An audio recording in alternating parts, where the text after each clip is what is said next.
Today on the Brett Allen Show, we are talking about a very interesting, fun, and important film, Manodrome, which is available in theaters now, limited releases in about 100 US theaters, and then it will be for viewing on PVOD. Well, we're a little bit behind on this, but it's available now on demand in most outlets. We're talking with one of the stars about this wonderful film, Sallieu Sesay.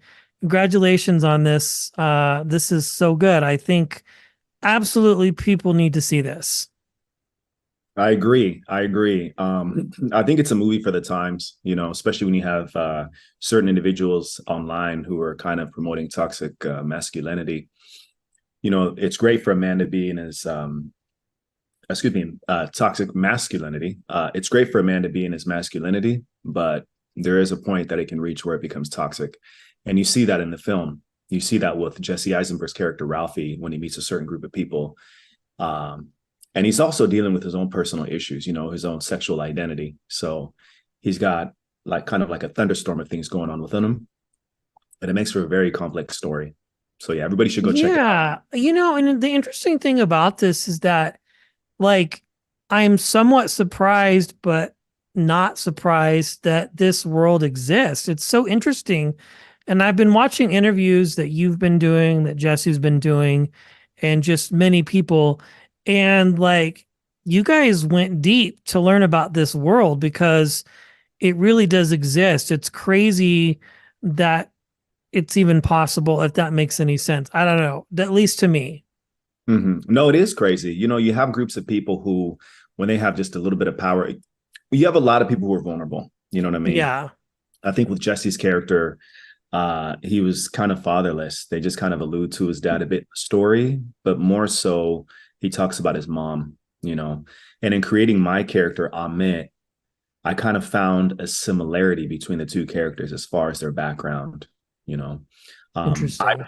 Right, I really did. I even, when I was 15, my father moved back to Africa, and it's difficult. You go to functions and things, and people are always asking you, especially like with me in my culture, that ask me in my language, "Where you, Papa? Where you, Papa?" It's like, "Where's your dad? Where's your dad? Do you talk to him?"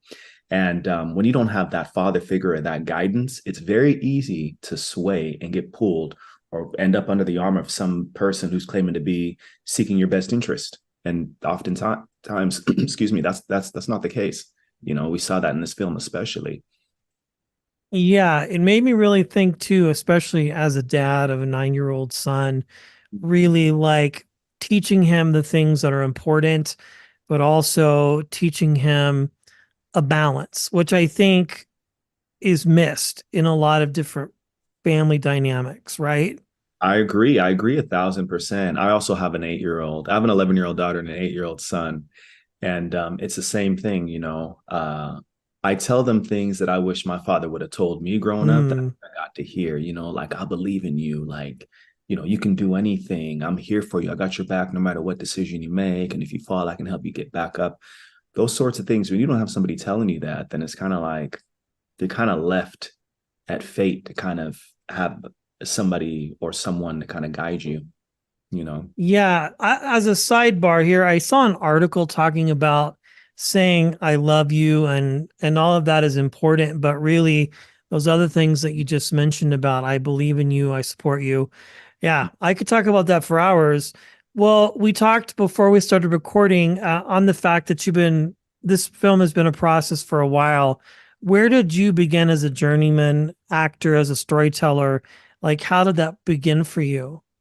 Well, interestingly enough, I went to college. I didn't know what I was going to study. I went to college and I took a class that dealt with script analysis. So we'd watch movies or we'd read plays and we'd talk about this. And that's kind of where my love for the art came from. And then I auditioned for a play, The Laramie Project, which is about Matthew Shepard, Laramie, Wyoming, who was strung to the Mm. died out there. So I ended up getting, as a freshman, I ended up getting a lot of roles in that play. We had a small cast, but each cast member would play several different roles. And I love that transformation of being one character and then transforming the way I walk, the carriage of my body, where I led with, and different things. I just enjoyed that process so much. And I just remember being on stage, and I remember delivering a monologue, and I remember audience members just sniffling, and I thought, wow, okay, I can have this sort of impact on people through art. It's pretty amazing. And then afterwards, students were like, hey, let me get your autograph, that sort of thing, which is kind of flattery more than anything. Uh, Right. and that all of that stuff coupled together, it's like this is the one thing I found at 18 that I was good at, that I could actually excel in. And in kind of further analysis with my acting teacher, Franz Turner, who's at the Ivana Chubbuck studio, and then Ivana Chubbuck also, I realized like in some way, man, I'm this little boy who just wants to be seen by his dad, you Hmm. know, who just really does. It's the one thing where I feel like, and now my father and I have a much better relationship now, but it's cool how, on social media like Facebook, we're friends on there, and he'll just be like, hey, I'm proud of you, son. You're doing good. And how much that means to me now, you know, how much it just resonates with me. It doesn't matter how old you are, man. When your parents say something nice to you, it resonates and it hits home, it sticks. So I think a huge part of my artistry has to do with that little boy inside me that just wants to be seen by his dad. Um, and just telling stories of people. One very interesting story I'll tell you too. I know shortly before my dad left, I remember he bought me a double disc album, Tupac's album, All Eyes on Me. And I pretty much kind of grew up listening to that record, that album, and it kind of shaped me, as a person. So again, it goes back to the masculinity thing. Love Tupac, one of the greatest artists ever, but there are some elements that, got me in trouble growing up because I listened to those elements, which on the other side, they helped me kind of get through a lot of troubling moments in my life as well. Well, Yeah. I love it. Well, this film again is just so good. And I feel like there are many messages that can be taken from it. Not every film is like that, but this one in particular, I feel like there is. If there was one thing that you wanted the viewers to grasp onto and to really connect and take home with, if you can, what would that be? I would say authenticity. Be yourself. So many people are hiding behind doors and behind closets and they're just not being themselves. And it doesn't do anybody, it does everybody a disservice, you know. Um, a lot of people are criticized for who they want to be or who they truly are. And it's like, let everybody be who they are. Let's learn to accept people for who they are. I think the world would be a lot better place than us trying to say you need to be this way or walk this way or talk this way. So authenticity is the message, I think, in this story. Yes. Well, you have played a lot of great characters. You've been a part of some great projects, but I'm interested to know out of everything that you've worked on, is there one in particular, maybe two, where you have learned the most about yourself, whether it's the positive or the negative that has brought something out of you? Obviously, validation from your father is a big one. So that maybe could be it. I think that's maybe why I do this too, on some level, Right. for that sort of, itch to be scratched for recognition. But I always like to ask this because I feel like what you do is so different, and yet you're put on a platform and a pedestal and you get to play these different characters. But the bigger question is, what have you learned from the characters that you've played that have taught you something about yourself? I'm constantly learning. I was just telling a friend of mine today, I was like, you know what? If I wasn't an actor, I wouldn't know all the stuff I know. I just wouldn't. I wouldn't travel the world like I've traveled the world. Just this past year alone, I was in New York in January. The film had its world premiere in Berlin, Germany. I was there walking the red carpet with Adrian Brody, Jesse Eisenberg, Odessa Young, all great actors. Flew my mother out. And then you fast forward a few months in France. I'm in the south of France. I'm in Nice. I'm in Cannes. And then I took Mm. a real vacation for myself and I went to Italy, which was really nice. I went to Rome. I went to the Amalfi Coast.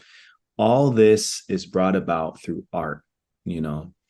I've seen a lot of places. I've learned about a lot of people. Like right now, for example, I'm doing a monologue in class that Ivana gave me, and I'm learning about Martin Luther King in a way that I'd never done a deep dive. So I'm listening to a documentary now. I'm learning about what his life was like growing up, his adversities that he went through, and how he's able to overcome. So every story I see is a story of triumph and being able to overcome. Now, to answer your question specifically about the roles that I've played, there've been many. This is one right here, Manodrome, Amit. Man, this is one where I had to really reach out to people in a community that I'm not too familiar with, Hmm. but that I have friends, that are members of, close friends, best friends. And I've had them over just in preparation for the role to just talk and discuss about how things come about, and how how people are viewed. And just we laughed here at this table, we ate, we talked, we drank, we laughed, we cried, we shared stories, and it was very eye-opening for me, the pain that people have to go through when they have to hide and they can't be themselves. It's very difficult.